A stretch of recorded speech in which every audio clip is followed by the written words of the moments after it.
Olá, está no ar o Viver UFOB, o podcast da UFOB. Aqui você fica por dentro de tudo o que está rolando na nossa universidade e também conhece um pouco mais sobre os nossos programas e projetos de ensino, pesquisa e extensão. O Viver UFOB está disponível em todas as plataformas de áudio e também no YouTube. Então já curte, segue, compartilha e convida aí a galera para assistir esse episódio de hoje. O episódio de hoje é um episódio especial em comemoração aos 20 anos da chegada da Educação Superior Federal aqui na região oeste da Bahia. E também vai contar com convidados especiais. Na apresentação, eu, Georgia Souza. E eu, Ana Camila. Hoje, a Pró-Reitoria de Graduação da UFOB tem a imensa satisfação de receber dois convidados muito especiais, Caleson Alencar e a professora Joana Guimarães. Sejam bem-vindos. Obrigada. Então, a gente queria começar, conversando um pouco com vocês a respeito da trajetória de vocês e de como a trajetória de vocês se encontrou com o processo de interiorização da educação superior federal aqui no estado da Bahia, já que no ano que vem, 2026, a gente comemora 20 anos da instalação do campus da UFBA aqui na cidade de Barreiras.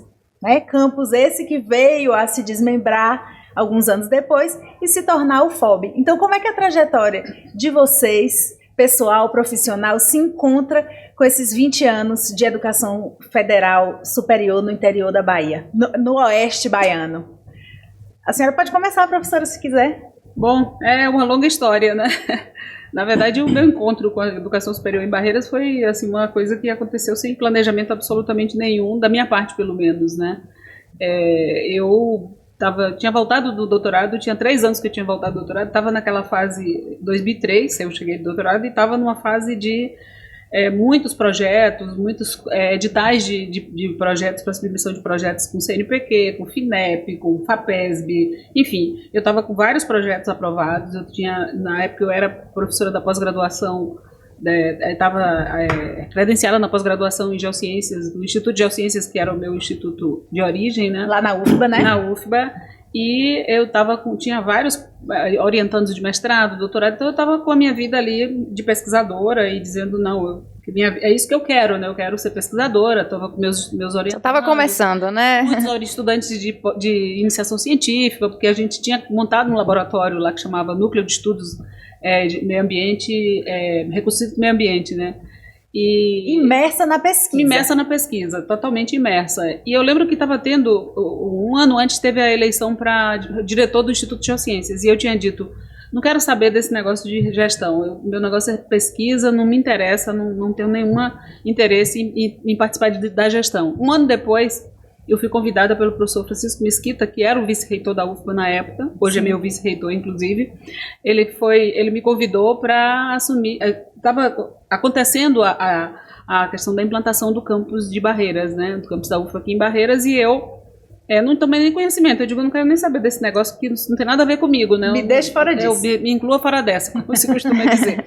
Então, eu não tinha nenhuma participação nesse processo de implantação do campus aqui. Eu sei que meu colega aqui, a gente tinha junto o laboratório que nós montamos junto, o professor Luiz Rogério foi convidado para participar do processo de implantação, da comissão de implantação. Ele foi o presidente, né? Ele foi o presidente da comissão de implantação. Isso. Não, ele foi da universidade, mas também no campus ele estava no processo de implantação do campus, né, na época. E a nossa sala era uma do lado da outra, a sala dele era do lado da minha sala, e eu via ele falando sobre o campus e reuniões e tal, e eu não tomava conhecimento daquilo, até que chegou 2006, isso foi do início do ano, no final de 2005, estava toda essa movimentação, né, que foi quando foi aprovado no Conselho Universitário. Sim. E 2006, no início, começou então todo o processo lá já de fato de implantação do campus, né. E aí o professor Mesquita foi lá e me perguntou se eu topava vir para cá para ser a diretora do campus. Eu disse, de jeito nenhum, nem pense nisso. E aí eu estava com um projeto de pesquisa nos Estados Unidos. Aí eu estava indo para os Estados Unidos. Eu disse, quando eu voltar dos Estados Unidos a gente conversa. Aí depois tinha um congresso brasileiro de geologia, que eu era tesoureira do congresso. Eu disse, depois do congresso a gente conversa. Isso já era setembro. E as coisas acontecendo, né? E aí quando eu voltei, Mesquita virou para mim e falou assim, agora você tem que tomar uma decisão. Eu disse, tá bom, Mesquita. E ele insistindo. Eu disse, tá bom, Mesquita, eu vou, mas vou ficar um ano, tá? Só vou lá organizar as coisas e volto, porque eu tenho minhas coisas aqui. Aí ele, tudo bem, combinado, fiquei 5, né, aqui. E aí tudo começou, né, professora? Aí tudo começou, e aí quando eu vim para cá, claro, né, assumi a responsabilidade do campus, e aí eu tive que tocar o campus, né, então... Aí caí de imersão, assim, foi uma imersão profunda, né, na implantação do campus. Mas essa é um pouco a história da minha relação com o campus de Barreira, né? E aí cheguei aqui, pronto, né? Toquei junto com outros, obviamente, né? A gente chegou com poucos ainda, não tinha nem servidor técnico administrativo, porque as aulas começaram em outubro de 2026, mas os técnicos administrativos só chegaram em maio de 2007. Nossa! Foi em maio de 2007 que começaram a chegar os primeiros técnicos, a exemplo de Calisson aqui, né? Pois é, Calisson, aí conta aí sua experiência, você que foi um dos primeiros, como a Joana está falando. Bem, diferente de Joana, eu vim da iniciativa privada, né? Eu era gerente de uma loja comercial na cidade, né, e ministrava aulas, já era professor na educação superior privada em 2 faculdades aqui da cidade também. E aí surgiu o concurso, né? Eu meio que falei, vou fazer, mas vou passar uma chuva, né? Acho que eu tinha a mesma ideia que ela, né? Vou, mas não vou ficar. Vou, mas não ficar. Primeiro eu fiz, né? Falei, se passar eu vejo. Aí fui aprovado no concurso, em primeiro lugar, para o cargo de administrador. Veio a convocação, né, assumi, e quando cheguei na instituição, cheguei com essa mesma perspectiva de não demorar muito tempo, né? Só passar uma chuva lá, até porque na época, né, nosso plano de Castro era bem defasado, né? Inclusive alguns anos depois houve uma atualização, então assim, não era muito... Quando eu saí do local que eu estava para vir para cá, financeiramente não compensava muito, então eu falei, vou lá testar, né? E cheguei e comecei a ter o meu primeiro contato com a administração pública, né? Então, assim, já tem aquele choque, né? Que as coisas são muito mais burocráticas no sentido bom da palavra, né? Que é necessária a burocracia. Não estou falando da disfunção da burocracia, mas da burocracia que ela é necessária, né? Que as coisas têm que ser mais planejadas, né?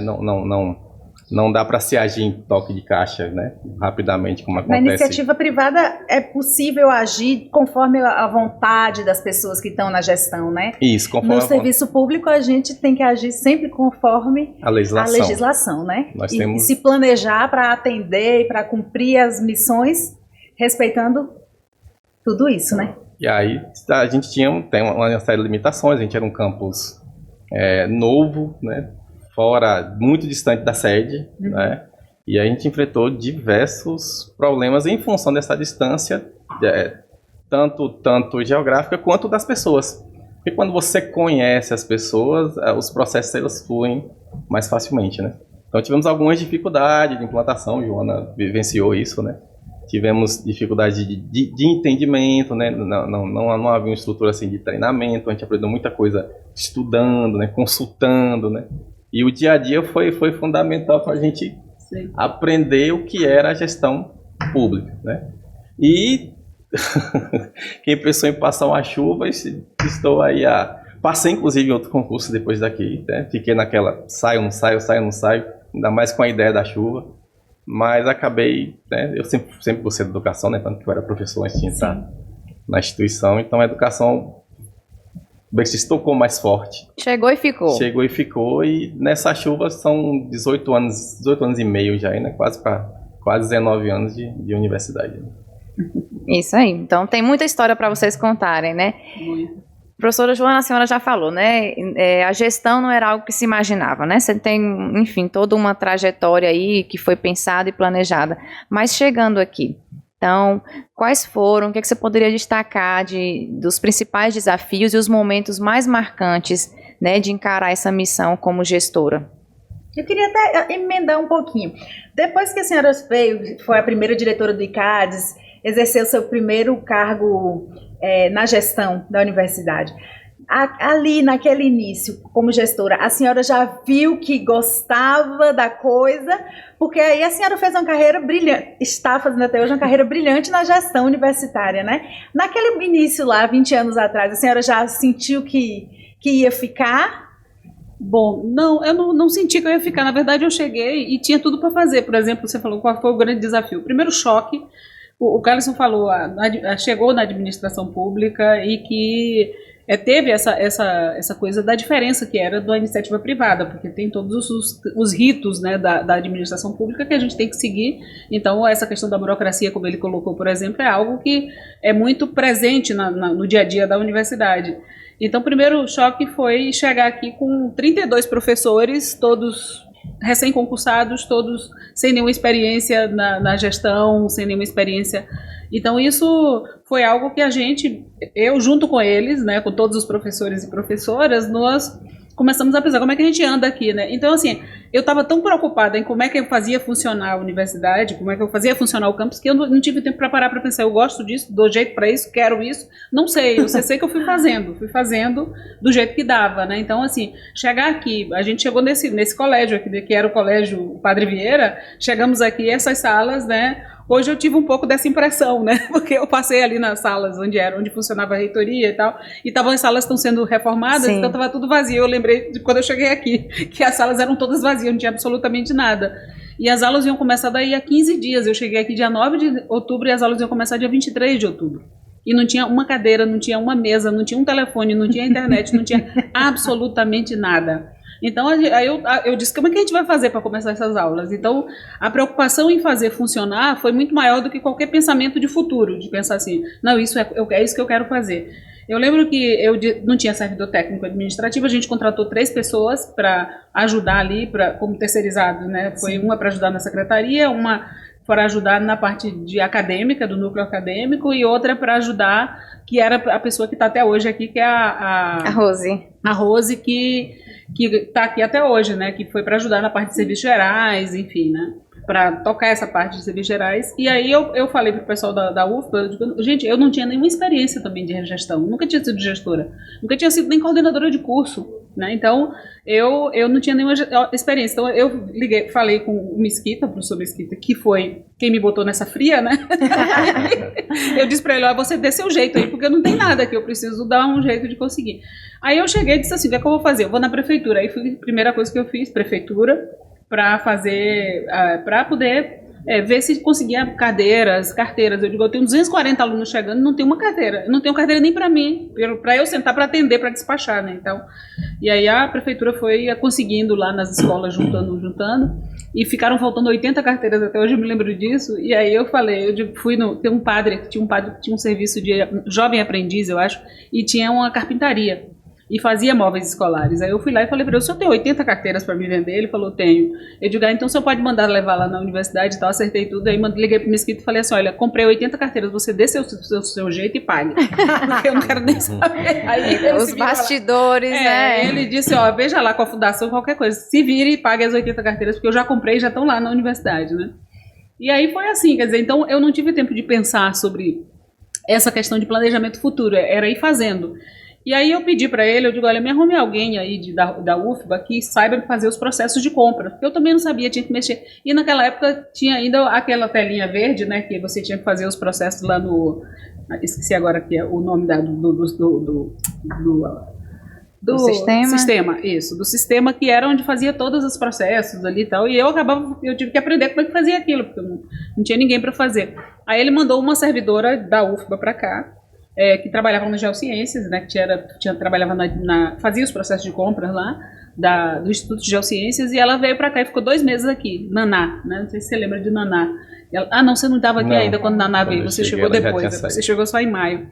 E aí Naná ficou aqui 2 meses para fazer os processos de compra, porque não tinha nada feito, compra das coisas que precisava, né. E aí a Naná chegou e aí ela me viu nessa lida, corre pra lá, corre pra cá, ela virou pra mim e falou assim, sabe que você leva jeito pra gestão? Aí eu digo, eu não sabia, não sabia. E agora... Ela falou isso pra mim, né, eu me lembro que foi a primeira pessoa que me disse isso, você leva jeito, eu digo, tá, então tá. Olha que maravilha. E aí foi no corre-corre para começar as coisas. Mas começaram as aulas dia 23 de outubro, estava aqui todo mundo, veio o Naumar, o reitor na época da UFBA, veio o professor Roberto Santos, né, que o nome do campus é Edgar Santos, em homenagem ao pai, em homenagem ao pai dele, então ele veio também, vieram várias autoridades, enfim, e estávamos aqui inaugurando o campus dia 23 de outubro. Com cadeira e tudo. Com cadeira e tudo. E de lá para cá a gente sabe que, né, é uma longa história também, vem se construindo sim. em termos de cursos, de pessoal, né? Inclusive o pessoal costuma chamar os 32 professores novos que chegaram aqui no início, a turma do Sofá Velho, né? Não sei se vocês já ouviram essa história. Eu já vi muito a história do sofá. Sofá Velho, era a turma do Sofá Velho, porque era o único móvel que tinha aqui, era um sofá velho na porta ali na entrada, porque era o seu João, que era o porteiro na época que ficava aqui, sentava nesse sofá, e tinha uma geladeira também, eu lembro disso, né? Que era onde eles botavam água, essas coisas. Era tudo que tinha no prédio, né? Sim. Era isso. Então, foi isso. Esse foi o início de tudo. E para você, Carlos, você destaca alguns dos momentos que foram mais marcantes, porque você ingressou como administrador, é administrador até hoje aqui na nossa universidade, mas também já experienciou a gestão, né, em alguns momentos, colaborando, né, seja naquele momento implantando o campus, ou mesmo depois quando a gente partiu para a transição, né, para a UFOB, e que hoje já se vão 12 anos de UFOB. Tem alguns momentos para você também mais marcantes nesse sentido? Quando eu entrei, já tinha alguma estrutura. Já tinha alguma coisa, já tinha mesa, já tinha cadeiras, né? Mas ainda era aquele ambiente ainda que você percebia que ainda precisava de melhorias, né? Ainda estava em processo de implantação e tal. Marcante, meu Deus. É difícil você pensar numa coisa só. Porque, deve ter vários, né? Mas assim, porque foi uma experiência, lembrar de repente... diferente, você chega e é tudo novo, é tudo diferente, é difícil você dizer assim, uma coisa que marcou. Talvez uma coisa simples que tenha marcado tenha sido o fato de ter colado a etiqueta de patrimônio, né? A UFBA mandou, hoje tinha os móveis novos, né? E a UFBA mandou a relação de etiquetas, aquele monte de folhas, e a gente tinha que sair móvel por móvel, né? Catalogando e colando essa etiqueta. Então, assim, foi um trabalho manual que era bem diferente do que eu fazia. Você já era um administrador experiente, já né? Já era um administrador, já fazia gestão, e aí, de repente, você está colando a etiqueta, né? Mas a gente tem que a gente vai aprendendo que é necessário, sim, né? Porque de uma simples etiqueta, você está também aprendendo a cuidar do patrimônio que é público, né? Então, a gente vai começando a aprender a zelar dessas pequenas coisas, né? E vai dando importância. Sabe, o controle tanto de localização, quanto da depreciação, de quanto for necessário fazer o desfazimento. Então, o número lá é a identificação, né, do bem para a administração pública. Então, assim, são diversos momentos que a gente passou aqui, mas esse me marcou porque, assim, foi uma mudança drástica de realidade, né? Necessário, a gente estava aqui para trabalhar, tinha que fazer, sim, mas você sai de uma situação que você basicamente mexe pouco com o operacional e de repente você está com etiqueta. Meu Deus. Então é isso, né? Temos que arregaçar as mangas, né? E seguir. Pensando assim, 20 anos depois da implantação do ICADES, hoje a gente é uma universidade autônoma, já com oferta de 30 cursos de graduação em 5 municípios diferentes, né? Diferentes, com 5 campi. Como é que a senhora enxerga, professora, o avanço da educação superior na Bahia? Diante desse processo de interiorização que começou lá atrás e do qual a senhora participou de forma tão ativa? Eu acho que a UFOB, ela marca, assim, a UFOB e outras universidades foram criadas na mesma época, né, que a UFOB foram algumas universidades criadas no Brasil, afora, mas eu acho que a UFOB, ela marca exatamente essa coisa. A gente passou, na época, quando a gente veio para cá, a UFBA tinha completado 66 anos, 65 anos, não estou bem certo, acho que 65 anos. E era a única universidade pública federal na Bahia inteira, né? E a Bahia é um estado muito grande. Eu digo que saí ontem, eu rodei 12 horas para chegar até aqui, né? Então, é um estado grande, né? Então, e aqui, por exemplo, era muito como diz, o campus da UFBA veio para cá, e era muito distante de Salvador. Então, assim, uma das coisas que eu acho que ajudou muito foi essa coisa, como a UFBA era muito distante, a gente teve que se inventar aqui e fazer a gestão da gente mesmo, como o Carlos falou. Tive que sair colando etiqueta, eu tinha que sair daqui. Por exemplo, não tinha computador. Eu trouxe meu computador, que era da minha sala, lá no Geociências. Aí eu trouxe o computador e eu fazia os ofícios e tudo mais. A prefeitura me conseguiu uma mesa e 2 cadeiras e uma cadeira para eu sentar, né? Que foi a minha sala da diretoria. E aí eu fazia os ofícios no meu computador, gravava num pendrive, naquela época era no pendrive, não tinha WhatsApp, né? Aí eu ia na Lan House para mandar para Salvador, porque não tinha internet aqui.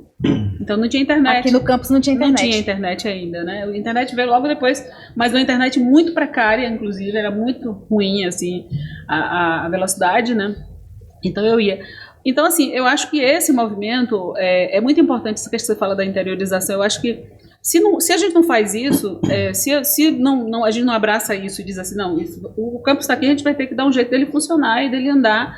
E isso foi feito por muitas outras universidades que começaram também, assim, né, com a dificuldade que tem. Então, assim, hoje eu fico muito, penso muito, porque as pessoas falam assim, mas a gente começou assim, não tinha nada, não podemos cometer os mesmos erros. Não foi erro para mim, sabe? Não foi porque, assim, precisava, naquele momento, se eu não tivesse vindo para cá, se os técnicos novos que chegaram não tivessem começado a meter a mão na massa para fazer as coisas, se os docentes que chegaram aqui também não tivessem, porque todo mundo começou a trabalhar, a gente fazia de tudo. Os docentes foram procurar o IFBA para tentar conseguir fazer as práticas das disciplinas lá, fizeram de tudo, trabalhavam nos processos de compra, ou seja, todo mundo deu uma contribuição para esse campus funcionar. E se a gente não tivesse aqui, não tinha ninguém que viesse para cá para fazer o que nós estávamos fazendo, de chegar e montar tudo, entendeu? De chegar e saber quais eram as dificuldades, saber quais eram as necessidades, saber qual é que a região esperava desse campus que era naquele momento. Então, a gente estar aqui fez com que esse campus crescesse e avançasse, e hoje essa universidade de referência aqui na região, né? Sim. Então, isso, se não fossem essas pessoas que chegaram lá atrás e começaram esse processo, com todas as dificuldades que teve, eu falei isso esses dias no Conselho Universitário da UFSB, que a gente estava aprovando o novo campus que a gente vai ter em Jiqué, e eu falei para eles, eu disse, olha, eu comecei com o campus em Barreiras, foi difícil, foi muito trabalhoso, mas eu vou dizer uma coisa para vocês, eu faria tudo de novo. Que bom. Tudo de novo eu faria. Ai, que maravilha. Que bom. É bonito ouvir isso. É assim, maravilhoso, maravilhoso. A gente veio ao FOB hoje, para mim é uma emoção muito grande. Eu cheguei muito um pouquinho grande. Depois, ainda tive a oportunidade de trabalhar com a senhora na época. É muito grande. Eu ver hoje, assim, os alunos, vocês trabalhando aqui, essa vibração que tem, essa importância que tem para a região. Então, torcer para as coisas darem certo, né? Essa entrega. Mim, assim, é muito emocionante esse processo. Chegar hoje, 20 anos depois, onde é que nós estamos aí? E começou com o Carlson botando a etiqueta. Os móveis, entendeu? Sim. E tantos outros que foram fazendo algum trabalho, em alguma medida. Talvez na época a pessoa dissesse assim, eu não estou aqui para fazer isso. Mas, passado o tempo, você percebe que aquele trabalho, por mais burocrático, por mais massivo, por mais simples que fosse, por mais braçal que fosse, foi fundamental para nos trazer até estar aqui hoje, essa universidade, entendeu? Sim. Então, assim, eu acho que isso, e esse processo de interiorização, eu garanto que os alunos que já formaram, que vocês conversam com eles, que já estão por aí no mercado de trabalho, eles certamente não queriam que a gente tivesse esperado ter tudo pronto para começar. Certamente não iriam querer. Se você perguntar para eles, você preferiria começar do jeito que você começou, precariamente, e estar hoje formado e tudo mais, ou você preferia postergar uma etapa da sua vida para esperar que o campus estivesse pronto? Imaginar que a gente ainda estaria há 20 anos aqui aguardando, exatamente, por exemplo, né? Porque não ia acontecer se a gente não estivesse aqui para fazer acontecer, entendeu? Isso chega num ponto que Jacques comentou no congresso. A universidade não pode esperar as condições ideais para expandir, para iniciar um campus. Não pode realizar as coisas. Porque se for esperar, não acontece. Então, assim, com certeza, quando a UFBA resolveu expandir, não tinha tanto recurso, né? Não tinha a estrutura adequada, mas se não tivesse tido a coragem de fazer essa expansão, a UFOB não estaria aqui. Né? Perfeito. E aí falando da interiorização, né? Aí respondendo uma parte da questão anterior que eu acabei não citando, aí ela acaba passando pela trajetória como gestão. Então eu fiquei muito pouco tempo fora de cargo de gestão, né, aqui. Logo que eu entrei, fiquei um período sem, né, estava iniciando, né, mas não demorou muito tempo, Joana me nomeou, como era, gestor de manutenção, né. Algum dos cargos, né, que correspondia à nossa estrutura da época, né? Fiquei um período nesse cargo, que era ICADES ainda, né? Depois, dentro do ICADES, fica um período sem cargo. Aí veio a universidade, veio a formação da UFOB, né? Dentro da UFOB eu passei pelo setor de logística, né? Que era toda aquela dimensão de transporte, de passagens diárias, né? Que comecei no ICADES ainda com diárias, né? E passagens. Aí veio a oportunidade de assumir a coordenadoria de gestão administrativa, né? Que incluía a logística da época, né? Para minha surpresa, porque assim, na nossa época a gente imaginava que técnico chegaria no máximo a ser coordenador. Então, tipo, cheguei no topo da gestão, não passo daqui, né? E com essa reestruturação e essa mudança de concepção da UFOB, né? Que eu acho que a UFOB ela é diferenciada nesse sentido, nessa visão que ela tem dos servidores dela, né, sem diferenciar muito o professor e técnico e dar importância a ambas as categorias, né. Hoje sou diretor, né, então assim, para lá atrás a gente pensava que era algo meio difícil de acontecer para um técnico, né, e hoje a gente vê que é possível, né, e a gente tem outros colegas aí que já são pró-reitores, né, então a estrutura mudou muito.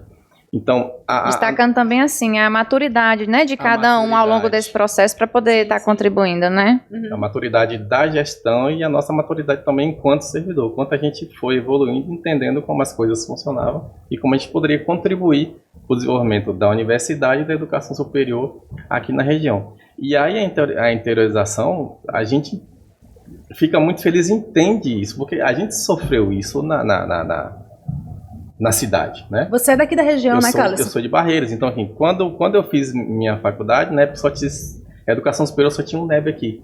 E era basicamente restrita a pedagogia e contabilidade. Eu não queria nenhum dos dois. A UNEB só com 2 cursos, ofertando 2 cursos na época.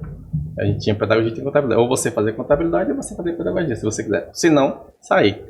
E a gente sabe que quem vem de origem humilde é mais complicado sair de uma região do interior para estudar na capital, né? Demanda uma série de coisas. Aí surgiu uma universidade privada vindo para cá, né? Com um curso de administração, que era o que eu pensava em fazer. Já trabalhava, né, no comércio, já trabalhava em empresa, não, acho que era administração.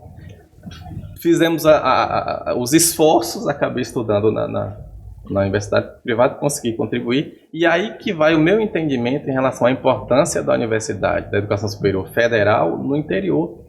Porque você passa a proporcionar oferta de cursos que antes não existiam e possibilidade de ascensão social para essas pessoas. Porque agora eu posso fazer universidade, eu não preciso sair da minha cidade para fazer uma universidade.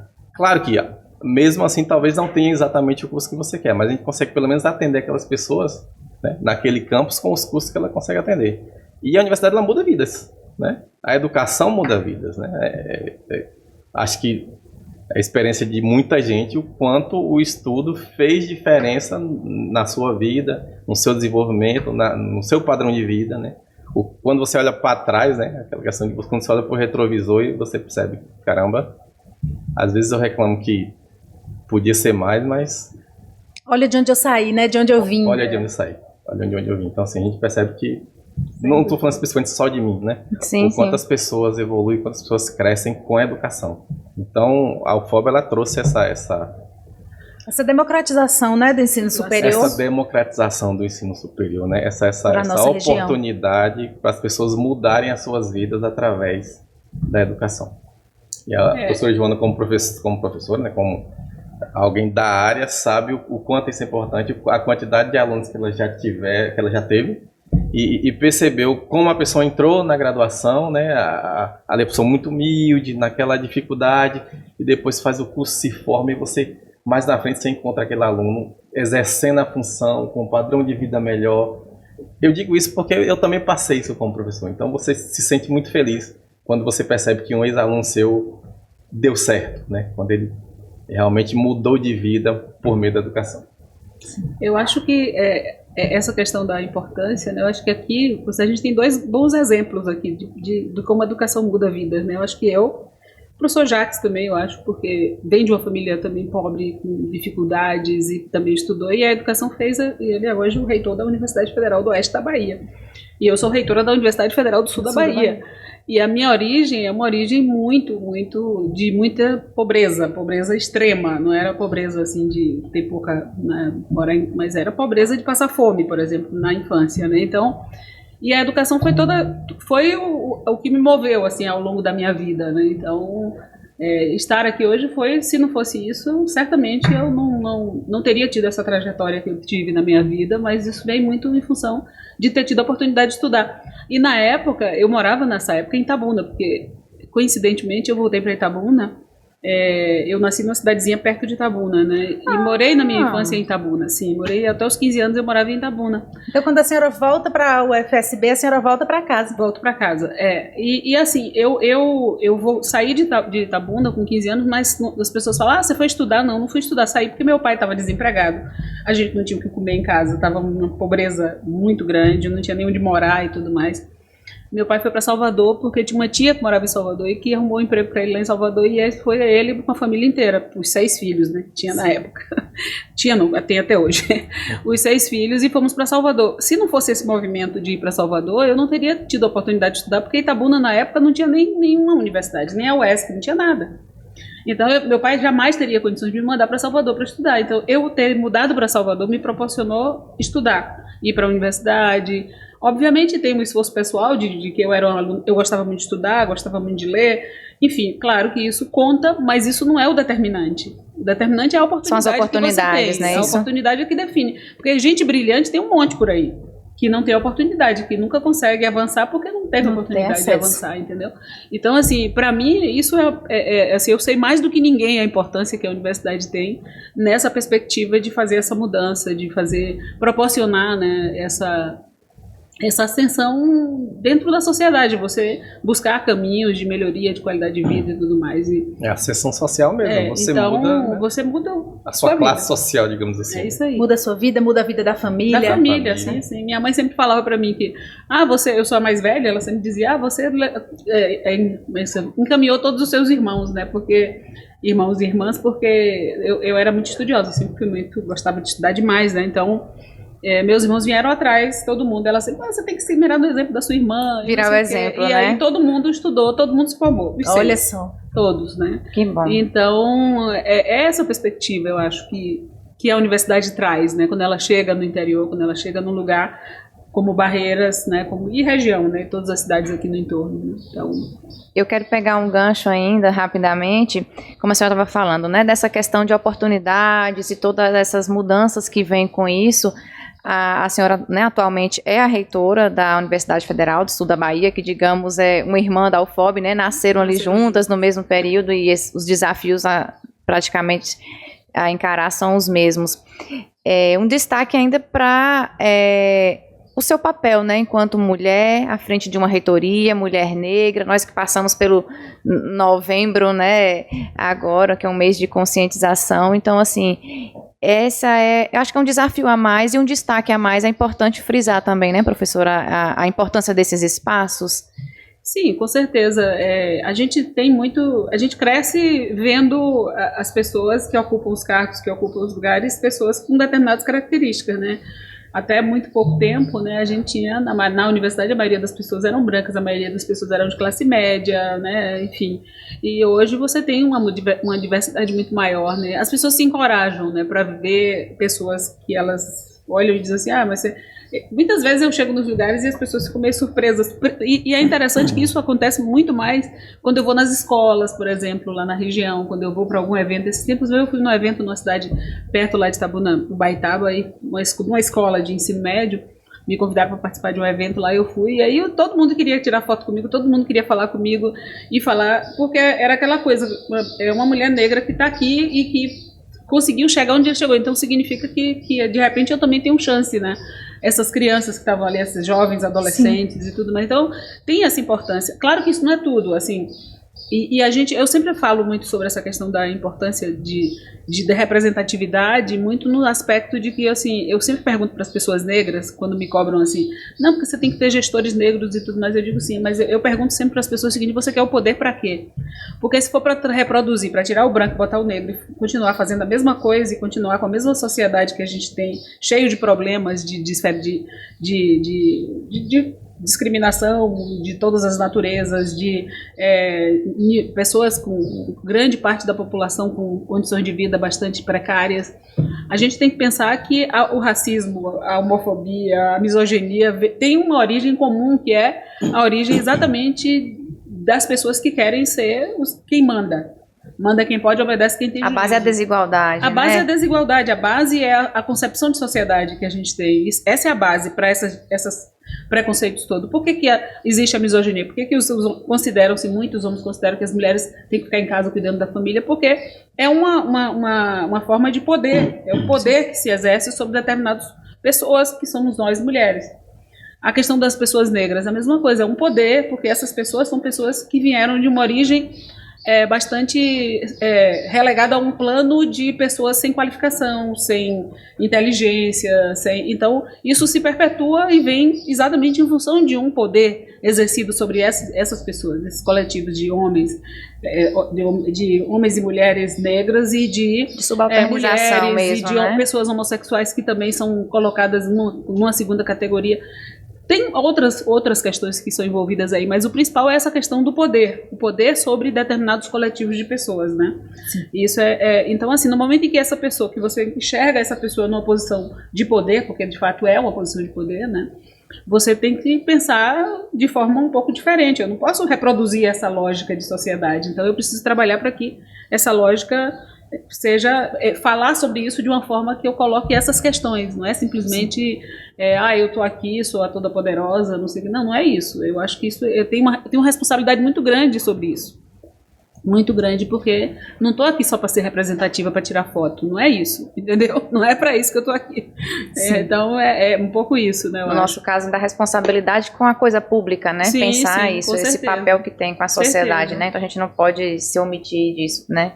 E assim, nesse aspecto eu tenho vários episódios, né, de pessoas que colocam você como alguém que está ali como apenas simbólico, você não tem competência, mas você está ali porque é simbólico.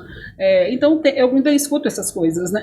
Então é isso, é o trabalho cotidiano de você se firmar e reafirmar enquanto gestora, enquanto alguém que tem a capacidade de fazer, né? Uma frase que encaixa muito bem no que você falou aí do simbólico, né? A gente costuma ver alguns comentários do tipo, quando tem um negro em uma situação específica, não, ali é a cota. Exatamente, é isso. Um comentário extremamente racista. Extremamente racista. É isso aí. Então quando fala assim, ali é a cota, não, ela não está ali porque ela é competente, porque ela tem condições, porque tinha que ter alguém exatamente. baixo, né? É isso aí. Para fazer sentido aquela cota que se instituiu. O objetivo é outro, né? O objetivo é o que a gente está falando, é oportunizar. Isso, aquilo que a gente falou da oportunidade. Quantas pessoas brilhantes, independente da cor da pele, não são mais porque não tiveram oportunidade, né? Isso. Eu tiro minha família, por exemplo, eu sou mais novo, eu fui o primeiro membro da família a ter uma formação superior, né? E eu agradeço muito aos meus irmãos, porque assim, né? Eles carregaram um peso muito maior do que o meu. Quando eu nasci, a coisa já estava melhor, né? Eram irmãos que precisaram ser engraxados, precisaram... Na região chama de laranjinha, né? Vendiam laranjinha, né? Vendiam picolé. E muitos me diziam, eu comprava seu leite, eu comprava seu material escolar. Então, assim, se esse meu irmão não comprasse o material escolar, eu conseguiria chegar onde cheguei? Não. Então, eles não tiveram a oportunidade que eu tive, então eles poderiam ser mais se essa oportunidade estivesse lá atrás. E aí a gente volta para a importância da interiorização da educação, né? Porque ela realmente muda vidas. Como um fator Mas para ela mudar a vida, né? A gente precisa da oportunidade. Exatamente. E aí, focando na questão da referência, né? O quanto é importante que às vezes a gente não se dá o próprio valor, não sabe o quanto a gente às vezes é referência para diversas pessoas sem saber disso, né? Joana foi referência para os irmãos dela, a irmã fazia. E aí eu já ouvi de alguns sobrinhos meus falar, tio, você é meu exemplo, né? Eu me inspirei Tá em vendo você. aí? Eu tenho um agora que tá fazendo medicina aqui. Ele já Aqui me na disse- UFOB? Aqui na UFOB. E ele me diz isso, eu tenho outros que já comentaram também. E aí, todas as vezes que eu pensei em desistir na minha vida, eu lembrei disso. Porque assim, tem alguém que se inspira em você. Tem alguém para qual você é referência. Pode ser uma pessoa. Você acha que você não é, mas tem alguém que fala, não, quero ser igual a fulano. Né? E aí, pensando nisso, né, nós vamos encaminhando aqui para o encerramento, né, dessa nossa entrevista. A gente adora bater papo, a gente poderia ficar aqui bem mais tempo, a gente vai precisando caminhar para o final, pensando em toda essa importância, né, nesse papel da universidade, então, como um todo. Que mensagem vocês gostariam de deixar, ou para quem já está aqui no serviço público, né, encarando essa missão, essa representação, ou quem gostaria de, né, de ainda ingressar, ou até mesmo ingressar, seja como servidor, como estudante, né? Que mensagem vocês deixariam para demarcando então essa importância, né, desse espaço da educação, da universidade, enfim, né, na vida das pessoas? Bom, eu acho que o principal, a principal mensagem é essa mensagem da perspectiva e da esperança de você fazer, quer dizer, você mudar a sua vida e a vida de outros, né? Eu acho que essa é a grande questão social que está envolvida, porque eu penso em mim enquanto fazer algo que mude, por exemplo, quando a gente veio para cá, que montou o campus e começou tudo, todo esse trabalho que nós tivemos, quem começou lá atrás, quem chegou antes, né, todos os professores, os próprios estudantes que começaram com a situação ainda precária, sem laboratórios, com salas ainda pouco adequadas, enfim, tudo que foi para chegar onde chegou, para conseguir chegar lá na prainha, a dificuldade que era para chegar na prainha naquele momento. Quer dizer, tudo isso são desafios, né, que não pode desanimar as pessoas. Então, o recado é para você não... isso que você está fazendo é algo que se perpetua e que muda a sua vida, mas muda a vida de muita gente no seu entorno. Os servidores, por exemplo, né, o trabalho que desenvolve os servidores técnicos, os docentes, quando estão em sala de aula com seus estudantes, isso é um trabalho fundamental, por mais que muitas vezes você ache que é um trabalho chato, é um trabalho complicado, é difícil, ou é um trabalho que não tá à minha altura, ou... Quer dizer, qualquer coisa que você faça, a botar as etiquetas nos móveis, a você fazer um processo complicadíssimo e complexo, é importante, tem uma importância significativa para que a gente possa avançar, né? E para os estudantes que, assim, isso aqui é um equipamento que é extremamente importante para a sociedade da região aqui.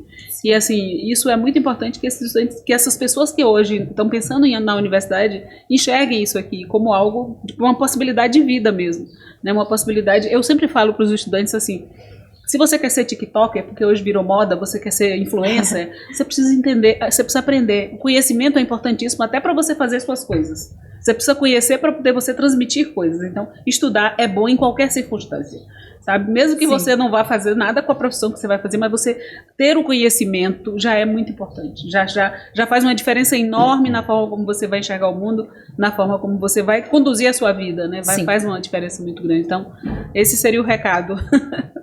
E você, Calisson? Beleza. Bem, para quem pretende entrar na UFOB como estudante, né, eu digo que, a não ser, se você não nasceu em berço de ouro, se você não é herdeiro, é a oportunidade que você tem de mudar a sua vida. Né? A educação vai mudar a sua vida. E não precisa ser só na UFOB. Né? O governo tem programas de financiamento, tem programas de bolsa, né, para universidades privadas. O importante é que você estude. E esse estudo, pode ter certeza, ele vai fazer diferença na sua vida. Para quem pretende entrar no serviço público federal, né, precisa entender que você não vai trabalhar só em um setor. Né? Aquele setor específico que você trabalha, como o Jonas falou, aquela atividade simples, ela tem importância. Né? E tem que entrar com a mentalidade de que não é eu faço o meu e está pronto, e o outro que continue o processo, o outro que se preocupe com o problema. Quando você entra na universidade, quando você entra em algum órgão público, o problema do órgão é seu problema. Não estou dizendo aqui que você vai fazer o trabalho do outro, mas você tem que pensar até que ponto eu posso contribuir e melhorar para que o trabalho do outro também ande. Né? Então, entre com essa mentalidade da integralidade, de você contribuir para o desenvolvimento da instituição que você está representando como um todo. e não simplesmente como eu estou aqui, eu fiz meu trabalho e pronto. É isso. Então a gente agradece imensamente pela presença de vocês. É uma honra para nós recebê-los. Parabeniza pelo trabalho importante que têm desenvolvido ambos como servidores das universidades ao longo desses anos, né? E agradece também, porque hoje se a gente está aqui é porque viemos depois de vocês, né, que trilharam esse caminho tão importante. O Viver UFOB está disponível no YouTube e em todas as plataformas de áudio. Nos acompanhem, comentem, curtam, compartilhem e a gente se vê no próximo episódio. É isso. Obrigada, Joana. Obrigada, Carlisson. Até o próximo episódio. Tchau, tchau. Tchau. Tchau.